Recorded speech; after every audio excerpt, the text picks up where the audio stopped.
नमस्कार, मैं हूं पूजा सिंह और आप देख रहे हैं आर्यन टीवी। चलिए रुक करते हैं आज की कुछ खास बड़ी खबरों का। एमपी के सीएम मोहन यादव परिवार संग खंडवा जिले की धार्मिक तीर्थ नगरी ओमकारेश्वर पहुंचे।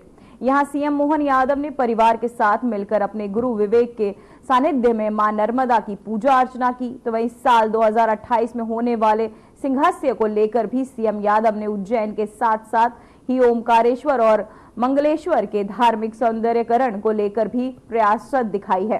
वहीं सीएम ने तीर्थ नगरी ओमकारेश्वर में सरकार की ओर से किए जा रहे कई कार्यों को भी गिनाया। साथ ही सीएम ने इन कार्यों को लेकर स्थानीय अधिकारियों के साथ समीक्षा भी की। तो वहीं हेलीपैड पर सीएम यादव का सभायुक्त दीपक सिंह सहित पुलिस महानिदेशक अनुराग एवं खंडवा कलेक्टर ऋषभ गुप्ता ने अफगानी का स्वागत किया। तो वहीं ओमकारेश्वर पहुंचे थे सीएम यादव, जहां उनका स्वागत किया गया।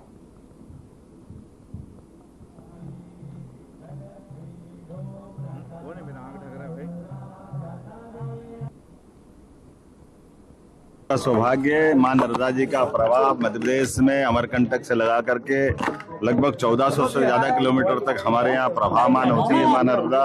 ऐसे में पूरे देश की एकमात्र नदी जिनकी परिक्रमा होती है। हम सबका सौभाग्य मां नर्मदा की परिक्रमा के इस पथ को सरकार के द्वारा चिंता करते हुए दोनों किनारे घाट बनाना, जो गंदा पानी उसके लिए एसटीपी लगाना, जो नगर के आसपास की बड़ी नगरियां हैं उनको मद्य निषेध की दिशा में आगे बढ़ना, ऐसे कई अच्छे कामों के साथ साथ ओमकारेश्वर धाम को भी पवित्र तीर्थ महाकाल की तरह इसकी महिमा मंडित करते हुए इस धाम के लिए भी काफी काम करने का सरकार ने निर्णय किया है। मेरी अपनी ओर से आप सबको बधाई।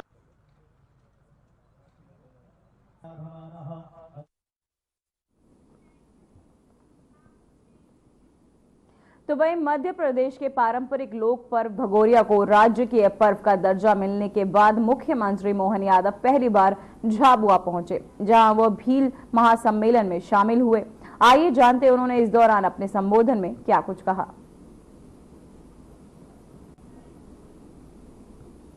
पत्नी तो सांसद नागर सिंह जी बता रहे थे कि बड़ी संख्या में यहाँ के लोग मोदी जी के जमाने से रोजगार के लिए गुजरात जाते थे। गुजरात के लिए माननीय मोदी जी ने जो माहौल बनाया था मुख्यमंत्री लेते हुए, अब वही माहौल मध्य प्रदेश में भी मिलने वाला। जोरदार अभिनंदन करो अपने इस व्यवस्था के लिए। हमारे बीच हमारे भील समाज के लोग अब अपने कोई भी काम काज करें, बच्चे पढ़े लिखे आगे बढ़े। मुझे बताया गया था कि मेडिकल कॉलेज झाबुआ में नहीं था, हमने ऑर्डर कर दिया है एक भव्य मेडिकल कॉलेज अपने झाबुआ के अंदर बनाया जाएगा। यहाँ कोई बीमार पड़ जाए, कोई कारण से तकलीफ में आ जाए तो डॉक्टर पूरा अपना हॉस्पिटल सब प्रकार के इलाज की व्यवस्था उज्जैन ले जाओ, इंदौर ले जाओ, अहमदाबाद ले जाओ, बड़ौदा ले जाओ। अरे झाबुआ के लोग को क्यों जाना पड़े बाहर? उनकी परेशानी में यही इलाज कराया जाएगा, यही व्यवस्था की जाएगी अपने झाबुआ के अंदर। और केवल मरीज नहीं, हमारे बच्चे जिनको डॉक्टर बनना है उनकी सभी प्रकार की कोचिंग कराते हुए उनको डॉक्टर बनाने के लिए एडमिशन भी दिलाया जाएगा। एडमिशन अपने बच्चों के लिए, भावी पीढ़ी के लिए जोरदार ताली बजाओ, अपने समाज के लोगों को आगे बढ़ाने के लिए।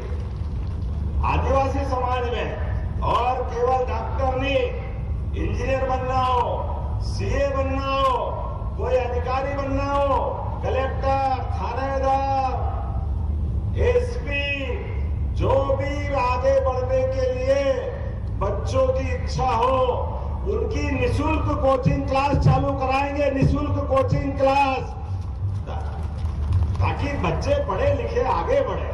उनके जीवन में ये सुख का सपना, माँ बाप ने बच्चों को बड़ा किया, पढ़ा लिखाया, तो आगे पीछे खेती तो हम करेंगे ही, लेकिन खेती के अलावा मौका मिले तो क्यों नहीं बढ़ना चाहिए आगे।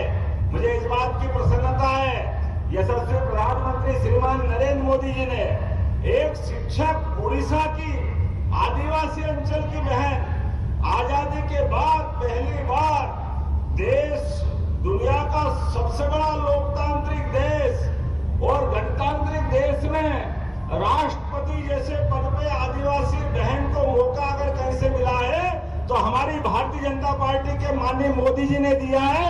जोरदार अभिनंदन करो नरेंद्र मोदी जी का। आज तक कभी नहीं मिला था। कारण क्या, केवल इस समाज के वोट लेके सामने वाले आनंद मनाते थे। राष्ट्रपति बनाने का सवाल नहीं।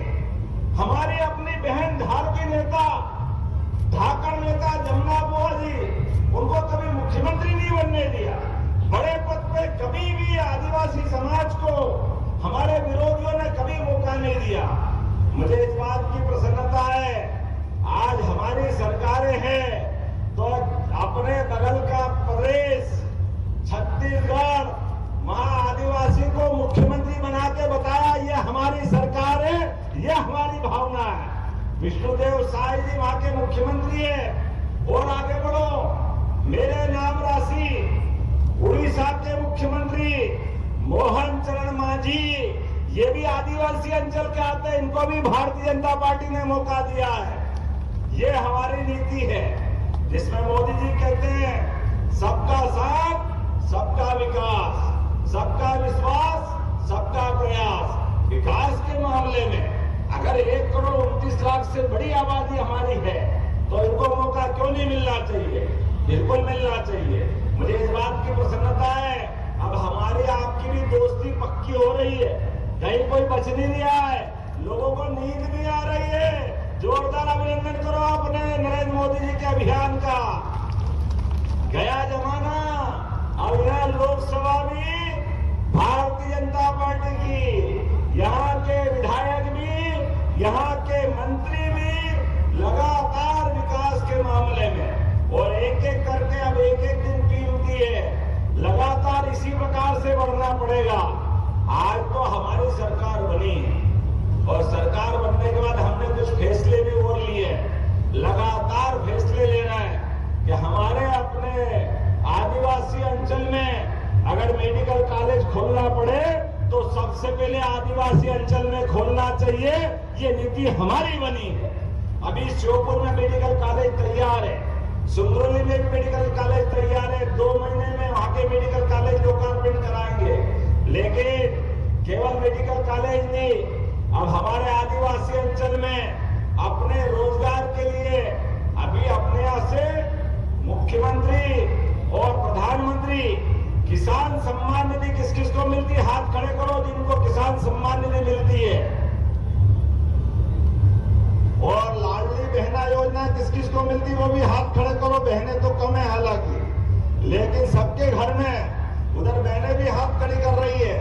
आप चिंता मत करो, अभी तो अपन ने अपनी तरफ से एक के बाद ये घोषणा भी की है कि आप आने वाले समय में आपको स्थायी बिजली का कनेक्शन मिले तो 5 रुपए में बिजली का कनेक्शन देने का काम अपनी सरकार के द्वारा किया जाएगा। गया जमाना टेम्परेरी कनेक्शन के लिए लोग परेशान होते थे, धीरे धीरे करके, और जिनके मजरे टोले, जिनके गांव तक जाने की सड़क की जगह थी, सड़क के अभाव था, आप सबको पक्की सड़क देने का काम भी अपनी सरकार के द्वारा किया जाएगा। माननीय मोदी जी के जोरदार अभिनंदन करो आपके घर तक जाने के लिए। और जिनके मकान पक्के हो गए पहले और प्रधानमंत्री मकान का लाभ लिया, लेकिन कुछ लोग छूट गए, नगर में भी और ग्रामीण क्षेत्र में भी दोबारा सर्वे हो रहा उनका। कलेक्टर यहाँ मौजूद है। मैडम, हमारे गरीब भाई बहनों के जिनके कच्चे मकान हैं, सूची बना करके पक्के मकान दिलवाए जाएंगे हमारे भाई बहनों का, एक एक को। तो वहीं मध्य प्रदेश के पारंपरिक लोक पर्व भगोरिया को राजकीय पर्व का दर्जा मिलने के बाद मुख्यमंत्री मोहन यादव पहली बार झाबुआ पहुंचे, जहां वह भील महासम्मेलन में शामिल हुए, भगोरिया उत्सव का आनंद लिया। साथ ही वहीं इस उत्सव को लेकर सीएम मोहन यादव ने सोशल मीडिया एक्स के जरिए कहा कि मध्य प्रदेश सरकार जनता की आशाओं और आकांक्षाओं को अनुरूप कार्य कर रही है। आगामी बजट सत्र के प्रदेश के विकास में मील का पत्थर साबित होगा। आज मैं भगोरिया मेले में सहभागिता करने जा रहा हूं। जनजातीय समाज के उत्सव हमारी संस्कृति का हिस्सा हैं, तो वहीं मध्य प्रदेश सरकार इन्हें धूमधाम से मनाएगी। का सत्र प्रदेश के विकास के लिए मील का पत्थर साबित होगा। पिछले साल में किए गए कामों के बलबूते पर हमने एक रोड मैप बना लिया है। आने वाले भविष्य की दृष्टि से जिस प्रकार से सरकार ने अलग अलग सभी विभागों में काम किया है, जनता के आशा आकांक्षा के अनुरूप लोगों के मनों पर इसका असर हुआ और निश्चित रूप से सरकार विकास परक व्यवस्था में आगे बढ़ेगी। सर, आज आप भगोरिया भी जा रहे हैं। आज मैं भगोरिया में भी मेले में शामिल हो रहा हूँ और आपकी जानकारी के लिए हमने अनुसूचित जनजाति के इन वर्गों के सभी मेलों को राजकीय स्तर पर मनाने की घोषणा की है। हमने भगोरियों को भी कहा कि ये आने वाले समय में हमारे जनजाति के आदिवासी अंचल के इस क्षेत्रों में होने वाले त्योहारों में सरकार की सहभागिता होगी। सरकार समाज एक ही है, अलग अलग नहीं है। इस नाते से भगोरिया ये हमारा एक तरह से राजकीय पर्व की तरह मनना चाहिए। इसके अलावा भी और गोंड के, कोरकू के, कोल के, अलग सहरिया, बेगा, भारिया सभी जनजातियों के ऐसे उत्सवों को धूमधाम से मनाया जाएगा।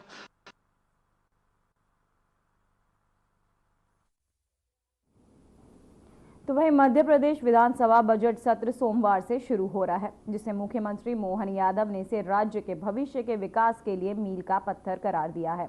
ये सत्र सोमवार को सुबह 11 बजे राज्यपाल के अभिभाषण के साथ शुरू होगा और 24 मार्च को समाप्त होगा, जिसमें कुल 9 बैठकें आयोजित की जाएंगी। हालांकि कांग्रेस पहले ही दिन किसानों के मुद्दे पर प्रदर्शन करने के लिए तैयार है, तो वहीं पार्टी के किसानों की समस्याओं को प्रमुखता से उठाने का निर्णय लिया है।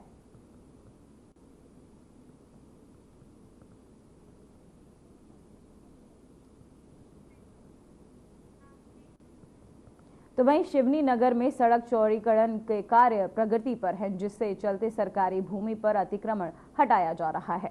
इस अतिक्रमण पर राजनीति होना स्वाभाविक है।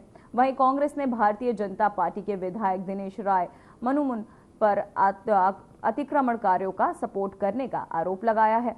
तो वहीं विधायक दिनेश राय मुनमुन ने कहा कि मेरे द्वारा शासकीय जमीन पर अतिक्रमण करने वाले फेवर नहीं किया है। विधायक ने नगर पालिका, सीएमओ, तहसीलदार और स्थानीय प्रशासन को सख्त अंदाज में चेतावनी दी कि ईमानदारी से काम करे और किसी के रुपए लेकर भेदभाव ना करे। शिवनी नगर के चल रहे सड़क कार्य पर जिस तरह राजनीति गरमा रही है, उससे हलचल जरूर मची हुई है।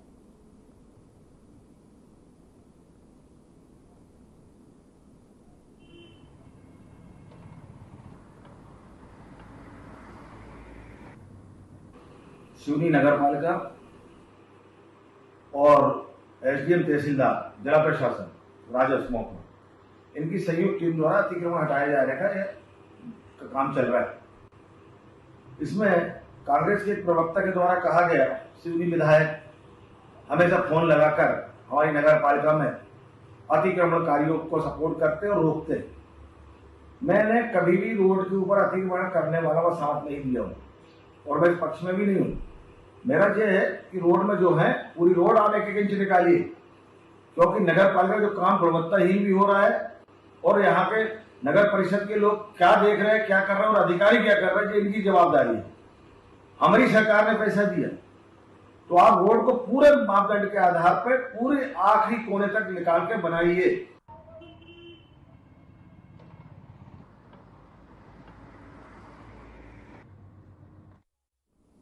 तो वहीं इंदौर में शनिवार के दिन रैपर हनी सिंह का कॉन्सर्ट हुआ।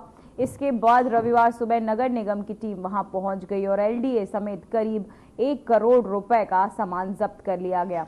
वहीं कॉन्सर्ट का आयोजन करने वालों ने निगम ने 50 लाख रुपए टैक्स मांगा था, जो उन्होंने जमा नहीं कराया। इसके बाद ये कार्यवाही की गई। जानकारी के अनुसार कॉन्सर्ट के टिकट करोड़ों रुपए के बिके हैं। ऐसे में इस पर 10% मनोरंजन कर पहले जमा करने की बात कही गई थी।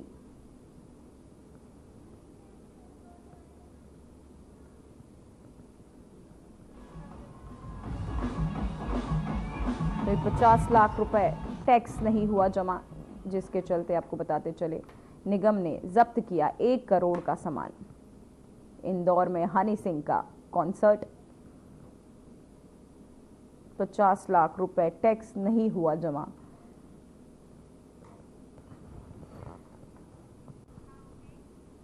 तो वहीं जबलपुर के सिरोहा थाना परिसर में होली और रमजान के मद्देनजर शांति समिति की बैठक का आयोजन किया गया। इस बैठक में प्रशासनिक अधिकारी, समाज सेवी, नेता, पार्षदगण होलिका उत्सव का रमजान से संबंधित कमेटी के सदस्य और आम नागरिक शामिल हुए।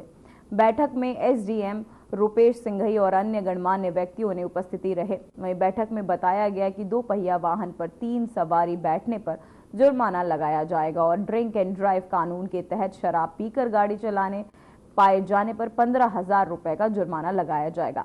इसके अलावा डीजे पर पूरी तरह से प्रतिबंध रहेगा और किसी भी जबरदस्ती रंग गुलाल नहीं लगाया जाएगा।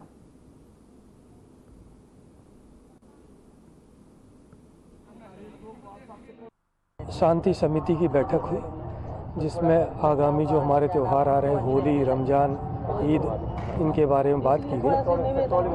सभी आमजनों से निवेदन है कि होली के दिन वो बोरियों में भरकर जो मिट्टी लेकर के जाते हैं और मिट्टी से होली खेलते हैं वो ना खेलें। जो अच्छे रंग हैं उनका इस्तेमाल करें। साथ ही साथ अगर 2 व्हीलर में 3 लोग बैठ के जा रहे हैं तो उससे बचें। यदि शराब पी कर के गाड़ी चलाई जाएगी तो ऐसी स्थिति में 15,000 का जुर्माना हो सकता है, उससे बचें। तो सभी नगरवासियों से मेरा निवेदन है जिससे हम सभी अच्छी तरह से त्यौहार मना सकें। तो वहीं सुल्तानपुर थाना परिसर में होली और ईद त्योहार को लेकर शांति समिति की बैठक आयोजित की गई। इस बैठक में नगर के प्रशासनिक अधिकारियों, समाज सेवियों, नेताओं और नागरिकों ने भाग लिया। तो वहीं बैठक में SDPO Aditya Saxena, TI LD Mishra, स्वास्थ्य विभाग के अधिकारी सहित भारतीय जनता पार्टी के मंडल अध्यक्ष प्रकाश सिंह पटेल, हिंदू उत्सव समिति के अध्यक्ष शुभम शर्मा समेत अन्य गणमान्य व्यक्तियों ने अपने विचार रखे।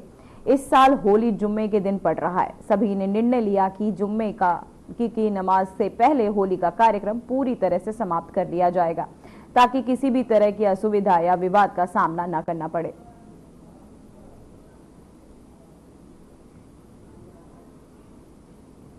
तो वहीं छतरपुर पुलिस अधीक्षक अमन जैन ने निर्देशक ने सिविल लाइन पुलिस में सार्वजनिक जगहों पर खुलेआम शराब पीने वाले आधा दर्जन लोगों पर कार्यवाही की गई। इस दौरान थाना परिसर में लाकर सभी को सार्वजनिक रूप से शराब नहीं पीने की शपथ भी दिलाई गई। बता दें कि थाना प्रभारी वाल्मीकि चौबे ने लगातार क्षेत्र में भ्रमण करते हुए अवैध शराब के विरुद्ध कार्यवाही की जा रही है। तो वहीं थाना प्रभारी वाल्मीकि चौबे ने बताया कि पुलिस अधीक्षक महोदय के निर्देश के अनुसार आगामी होली के त्यौहार को दृष्टिगत रखते हुए ये कार्यवाही निरंतर की जा रही है।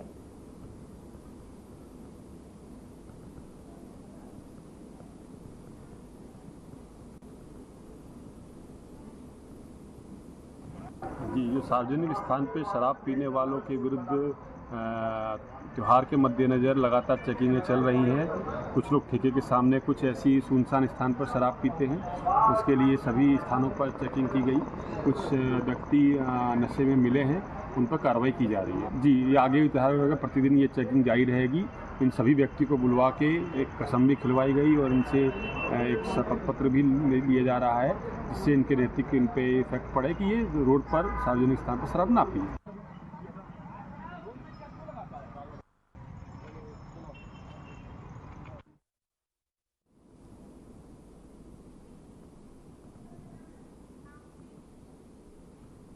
तो वहीं सीएम विष्णुदेव साय ने 8 मार्च को शाम को नवा रायपुर में शहीद वीर नारायण सिंह अंतर्राष्ट्रीय क्रिकेट स्टेडियम में international masters league T20 championship के अंतिम चरण का शुभारंभ किया। इस रोमांचक लीग में भारत ने वेस्टइंडीज के दिग्गज क्रिकेट खिलाड़ियों के बीच मुकाबला हुआ, जहां इंडिया मास्टर्स बनाम वेस्टइंडीज मास्टर्स के बीच मैच खेला गया। इंडियाज मास्टर्स की कमान सचिन तेंदुलकर और वेस्टइंडीज मास्टर्स की अगुवाई क्रिकेट लेजेंड ब्रायन लारा ने की। तो वहीं इस महामुकाबले को देखने के लिए हजारों क्रिकेट प्रेमी स्टेडियम पहुंचे और अपने चहेते खिलाड़ियों को चौके छक्कों पर उत्साह से झूम उठे। वहीं मुख्यमंत्री साय ने खिलाड़ियों से मुलाकात कर शुभकामनाएं दी।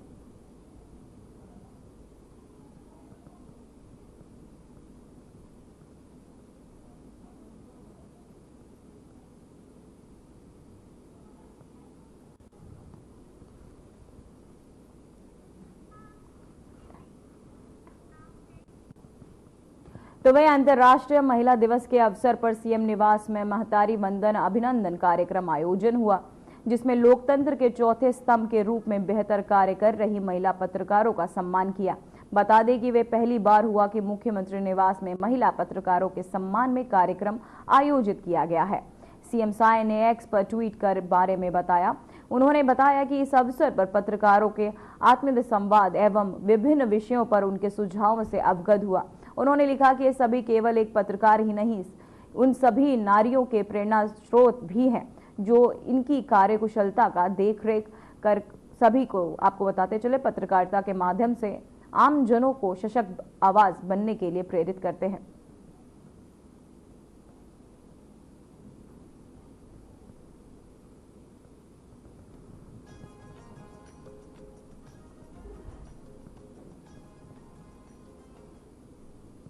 महिला पत्रकारों का हुआ सम्मान।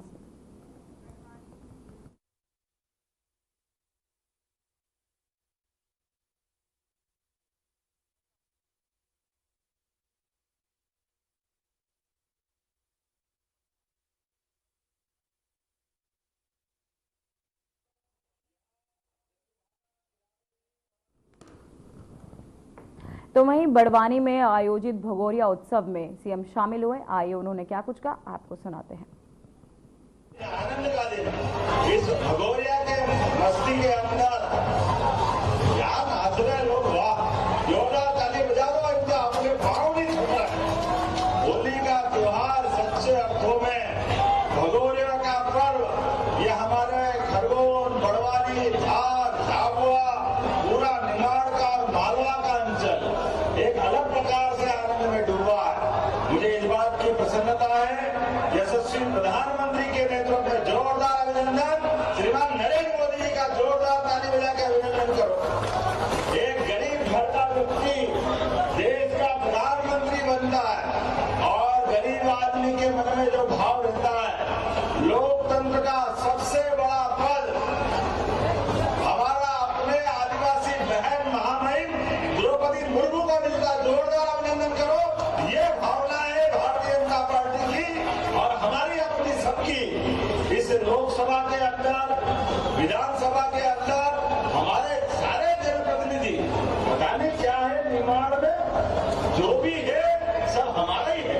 जोरदार अभिनंदन करो। आपने बीच में आज यहाँ आने के पहले मैं ओंकार महाराज से आ रहा हूँ और ओंकार महाराज को भी उनके लिए जैसे महाकाल महाराज का आनंद आया, महाकाल लोक के बाद इससे अच्छा लोक अपन ओंकार महाराज का बनाएंगे। बोलो ओंकार महाराज नर्मदे महारानी की।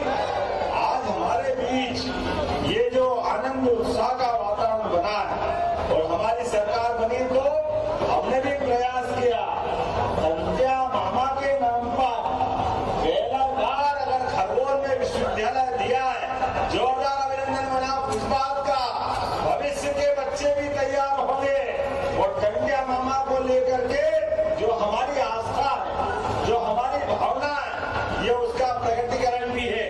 आज के इस अवसर पर जब मैं यहाँ हेलीकॉप्टर से ऊपर से घूम रहा था, कोई खेत खाली नहीं, चारों तरफ हरियाली हरियाली। क्या मस्ती है। कहीं गेहूं की फसल, कहीं मूंग की फसल, कहीं तुअर की फसल, सारी फसल ऐसा लगता है बड़वानी में आ गई। जोरदार अभिनंदन करो मेहनत के किसानों के लिए। और आपने फिलहाल बुलेटिन में बस इतना ही। मुझे दीजिए इजाजत। नमस्कार।